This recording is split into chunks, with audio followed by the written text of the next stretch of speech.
Hey, welcome. I hope you're having a great day and I hope you're ready to see the new Sephora Favorites Luxe at Sephora kit. I'm so excited about this. It's their luxury beauty kit that they come out with once in a while. I think it's like a couple times a year max, but this one comes with a few variety of products. It comes with a primer, 3 lipsticks, a powder, and a mascara.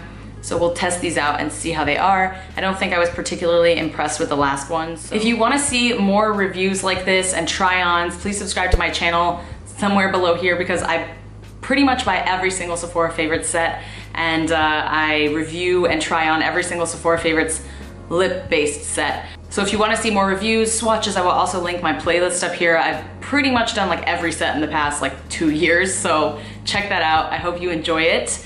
And without further ado, let's get started. I'm gonna start with the Yves Saint Laurent Touche Éclat Blur Primer. And this has like little golden flecks in it, like flecks of glitter, which I would not be down for, but we'll see. I have a feeling like if you use this over a full coverage foundation, what's the point? Because then you wouldn't even be able to see the glitter. I don't know. Let's try it. Let's try it and see.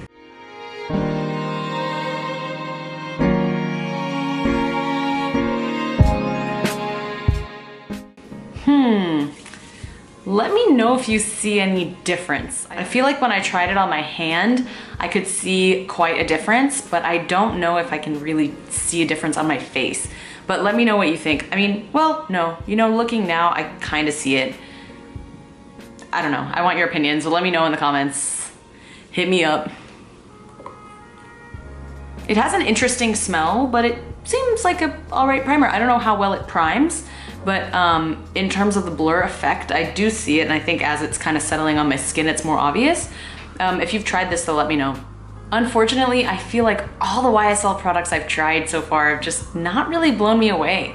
Like I did a Sephora Favorites kit recently. Sorry for the sirens in the back, please try to ignore them, but I did a Sephora Favorites kit recently and there was a YSL balm tint in there, and that's probably the most loved YSL product I've ever used, and I still don't even love it that much. I mean, mascaras, lipsticks, everything I've tried. I don't know, I'm trying to think of what else. Like I find a lot of their beauty line to be a little bit overhyped and a little bit overpriced. Obviously it's for the packaging, the luxury lifestyle kind of draw, but to me it's just not worth it. There are a lot of other luxury brands that I feel like do a lot better products than YSL. Sorry about it. Now that I have my primer on and it's kind of set, I'm gonna go put on just like some foundation, some blush, basic base products for my face, and I'll be right back. Okay, I just went and kind of put my face on just a little foundation, eyebrows, etc.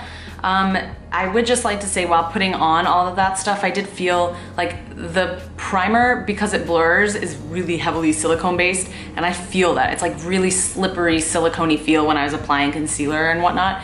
And I don't even know if it has blurred that well, but truly let me know what you think. I mean, I guess I can kind of see it. I don't know. Oh, ignore the texture on my nose right now. My skin's a mess. Like I'm breaking out in hives. It's a whole situation. But like I said, I haven't really been impressed with YSL Beauty products in the past, so I feel like I'm slightly biased, but I truly don't think that they perform that well. And this is Dior's Dior Show Mascara, just really iconic and very, very popular and very well-known mascara. I've tried this once before and I didn't really like it, but we'll try it again and see if it's any good. The brush on this is just really big. I mean, it's big and I don't really love this shape of brush for me. I have short downward pointing lashes. They've gotten a little bit longer over time, but I just don't find that this brush is really particularly generous to my eyelashes. Like I feel like if you already have big, thick lashes, it would look a lot better, or it would work a lot better. I don't know, it's like hard to get it around my eye. Anyway, let's try this on.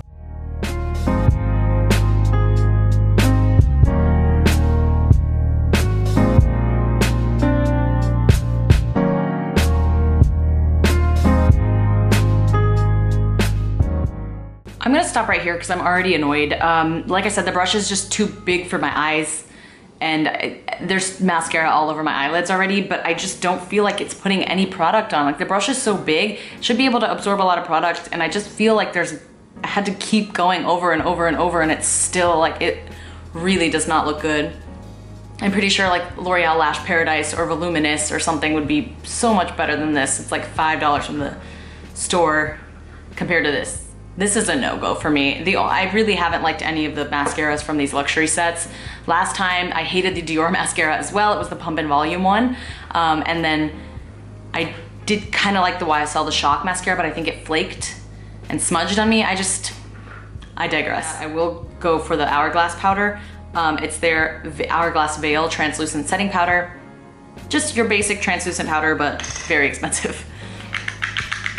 Just put in a little bit in the lid here. Derp-de-derp-de-derp. And I'm just gonna set my T-zone. I have not set any of my face with powder. I only set my T-zone because I don't like to over powder my face, but I do have a really oily T-zone, so it's always important to kind of get that in check. I mean, it seems like a really light veil. It kind of reminds me of the, what's it called? Bare Minerals veil. Just really light kind of setting veil. Not anything where you would get tons of oil and shine control, which is really why I use powder. But depending on why you use powder, it may or may not work for you. So I really have no opinion on this. I feel like it's just like a basic setting powder. I will start with the Tom Ford lip color in the color 03. It's called Casablanca. It's a beautiful kind of rosy beige nude. I actually wore this last night to dinner and it lasted throughout dinner, although the lipstick itself came off, like the color and the line, everything was just stained on my lips. So it's beautiful, really comfortable, and I'm really impressed so far. Let's try it on.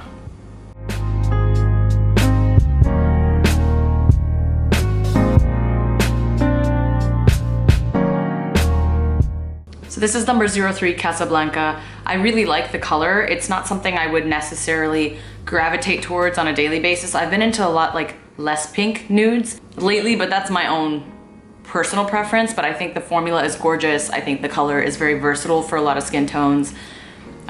Surprisingly, I have no qualms with this. I do love the color, I love the formula, I love the packaging. It's beautiful, and I have nothing negative to say about this lipstick. Lord, my skin is like all dry and peely. Okay, the next one I'm gonna try on is the Giorgio Armani Lip Maestro in the color 501, which is like a pinky mauve color. This, again, is a little bit too pink for me just right off the bat. I know I'm not really as much into these pinks anymore, but that doesn't take away from the fact that other people might love this color and that it's a pretty interesting formula. Let's try it on.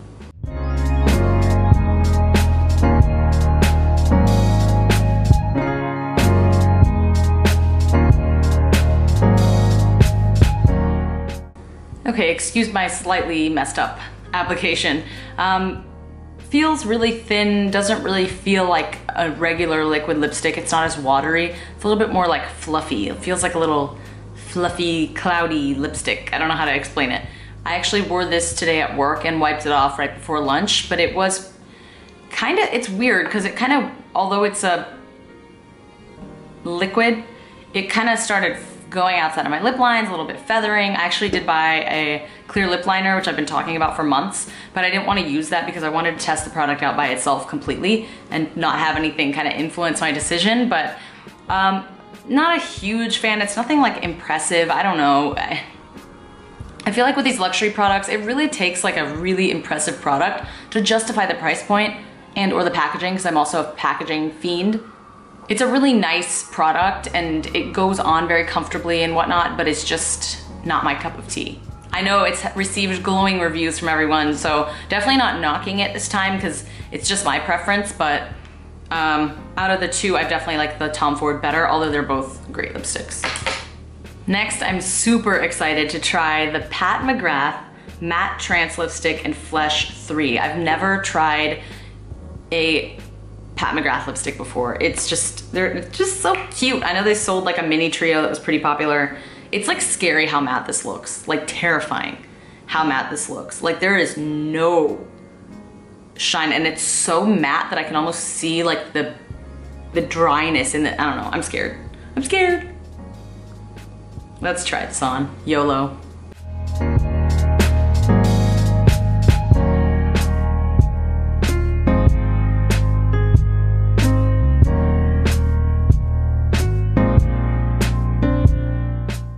Well, this is a beautiful formula.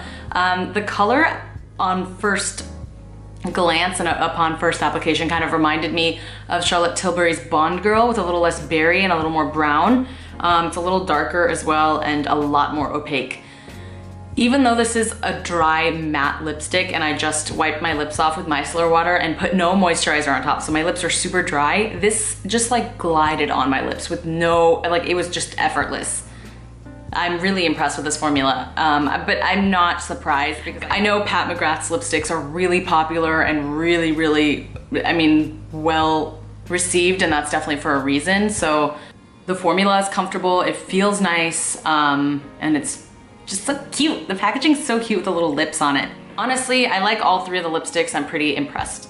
Overall, this set, do I think it's worth it? No. I think unless you're dying to try like the majority of products in this set specifically, I don't think it's worth it. I don't know, I would rather put the, how much is this? $45 US into buying one of these products or another luxury product that I really truly enjoy and love and have handpicked for myself versus like Sephora picking out 5 small ones that they think that I would like, or like little small ones that have been like free perks when you spend $25 on the website. Like, come on, don't play me like this. I'm sure this is not exactly one, but like still, I just don't find any of these to be like groundbreaking products that I need to have. Like, I'm a little biased because I think with luxury sets, the bar is like super high for me. You already know I'm picky, even when it comes to the regular sets. So when it comes to the luxury sets, I'm like cracking down, you know? But overall, I did not like the mascara at all. If you are a Dior lover, please let me know like what kind of lashes you have or why and how this product works for you, because I would love to know genuinely. I think it's just like the size of my lashes and my eyes, and then I felt like there was no product actually coming off of the brush onto my eyelashes. It was driving me nuts. So this is a no for me, dog. This Pat McGrath lipstick color is really growing on me the more I have it on. It's beautiful. I'm truly impressed by these two lipsticks specifically, the Tom Ford lip color and the Pat McGrath matte trance lipstick. Really impressed. I really didn't expect to love the Pat McGrath one this much. And the Tom Ford I tried in the last Sephora Luxe set. I tried one on, but it wasn't like my favorite color. This color I actually really love. Giorgio Armani Lip Maestro, I'm not gonna hate. It's a good product, but it's just not my cup of tea, although I like it. I don't know what the primer did for me, to be completely honest. I feel like a lot of foundations these days have a lot of silicone, and they actually end up blurring by themselves, so I don't know if the addition of this primer is really like a plus, and I'm trying to see if I can see any of the gold flecks. But like I said at the beginning of the video, I don't think that if you're wearing like a full coverage foundation that anything's gonna show through. Last but not least, the Hourglass Veil Powder. It's the translucent setting powder. It's good as a setting powder. It sets, which is exactly what it's supposed to do. I think for the price, you can get another setting powder that's a lot cheaper and does the same damn thing.